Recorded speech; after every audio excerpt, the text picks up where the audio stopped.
main event of the evening. Stephen Wonderboy Thompson taking on the Trailblazer Kevin Holland, and I mentioned it off the top. Kevin Holland in main events, it's been a something. It's been a something, because he was able to get there near the top of the mountain. He's had 3 so far. Marvin Vettori didn't go all that well. Derek Brunson didn't go all that well. But for Kevin Holland, it's been fun. And for Stephen Wonderboy Thompson, I mean, he's had 8 main events. He had the close first title fight. The second one not necessarily as close. But if you look at it for Thompson, it's been an interesting road since. I mean, you look at his fight against Chef Neal, you look at the fight against Anthony Pettis, like, you can kind of pick and choose some of these fights, but for Thompson, he's never been a guy that's been easy to hold down and easy to control on the ground, and his last 2 times out, Gilbert Burns been able to do that, and a guy who's in Fuego, and Bilal Muhammad was definitely able to do that. So it's an interesting difference of styles now where Thompson doesn't have to take on a guy who's so good on the ground. Kevin Holland has good jiu-jitsu. Kevin Holland has pretty good wrestling, all things considered, but Holland's not going to chain takedowns together like either of those 2 guys, or you wouldn't think he necessarily would.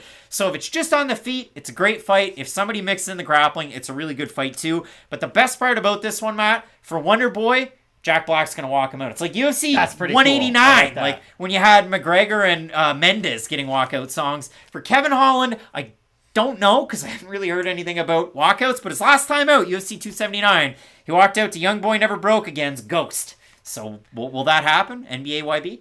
Could.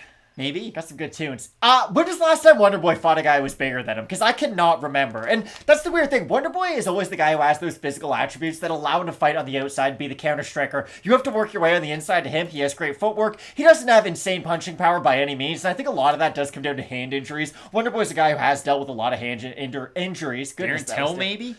Woodley? Guys that were bigger than... Woodley's short, though. Darren Till, I guess, would be the last guy. So there you go. There's a good example.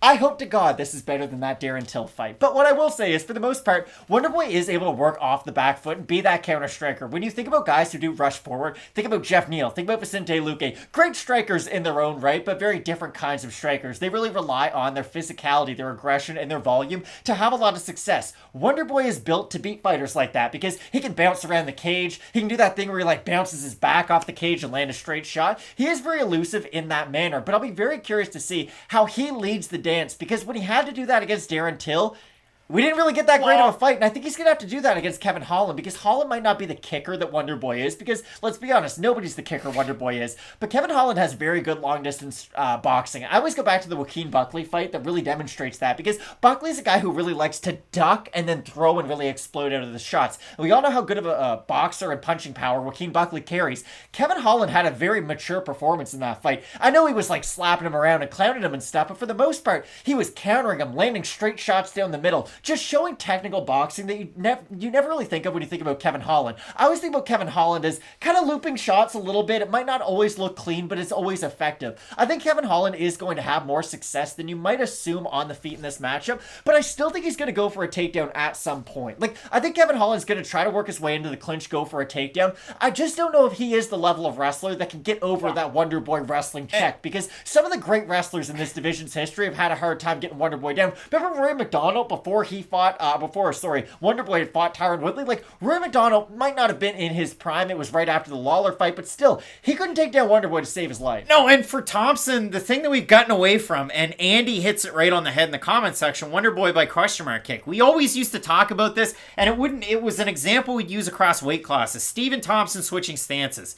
It's so important because he throws different looks from either stance. Like I said, Roman Dolidze goes southpaw. Yeah, he does. He throws a left head kick and then he switches back to orthodox and he boxes. Wonderboy's always right leg dominant. Certain fighters do different things, but Wonderboy will throw different kicks with either foot depending on the stance, and he really does switch up his combinations. But for me, the fight that I went back and watched, and the one that I use as the example, I guess I'll say, is that Darren Till fight, because what did Darren Till do to a T in that one? What did he have his most success when he was moving up through? Doing his weird load up. But what he did was he cloaked his shots with his load up. And if you watch the one that drops Thompson, he does his little thing like this where he loads up and then he southpaw, double jab, backs up Thompson, snaps his head back, and then as Wonderboy's trying to round out, he throws a left hand, and it catches Wonderboy behind the ear and drops him. I still thought Wonderboy won that fight. Yeah, and I know, and a lot of people did, and maybe, That's the thing about Wonderboy. He's not a great knockout puncher when he's leading the dance. Like, he isn't a great move forward kind of guy, and normally that's the part of the game that you learn first. You learn how to go forward and be aggressive, and then you learn the defense. Wonderboy is the complete opposite of that. He is a great fighter moving backwards, but if you wait on him and try to out-counter the counter-striker, you can have a lot of success. And the best part about that fight, Matt, and I think you'll enjoy this, was the fight that you had in that Till Wonderboy fight.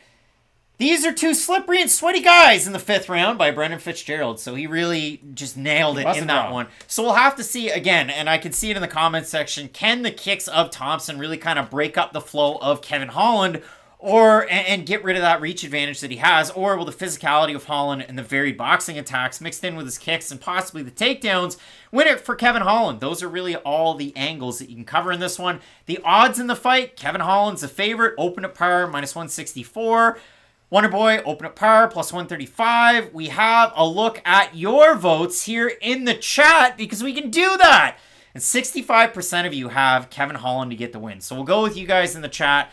Slight majority going with Kevin Holland to get the win. He is slightly favored to win the fight.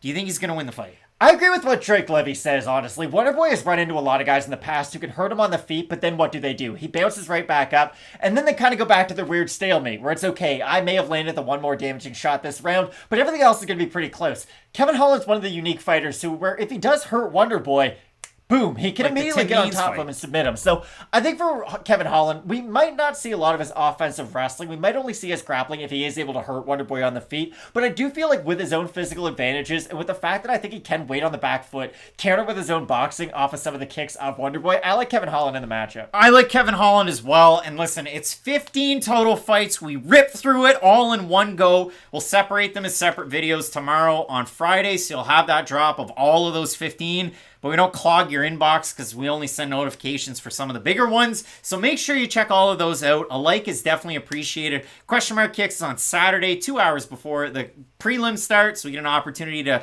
go back, look at the weigh-ins, look at the two guys facing off. I know I had a couple of them where I thought, like the Scott Holtzman fight where he's taking on Clay Guida. I want to see those two guys face off when they fight. Did I get that one right? There's so many legends and There's 15 If you freaking think I fights. remember a graphic from something we talked about an yes, hour and a half it was ago. that fight. So I think it's going to be a lot of fun. And then, of course, you have UFC 282, which is a weird main event. Jan Blachowicz taking on Ankalaev. No more Glover Teixeira. Apparently he's out of the picture. I would have loved to have seen the rematch between him and Jan, but that is what it is. I know you're really looking forward to the fights that are coming up, Matt, this weekend, because it's not necessarily quantity over quality. It's a mix of both. Oh, definitely. Like you had mentioned, there's 11 ranked fighters on this card, and it feels like we went through quite a few fight night cards where it was, hey, only the fighters in the main event are ranked. So I feel like this is a very deep fight night card that I'm really excited for. And Mikey G likes to see the final thoughts that we have on it. This is a new thing for us here, just ending it, having fun, and, looking at some of these fights. So listen, you're going to want to keep it locked in with Fight Night Picks, and as we always say, let's get into it.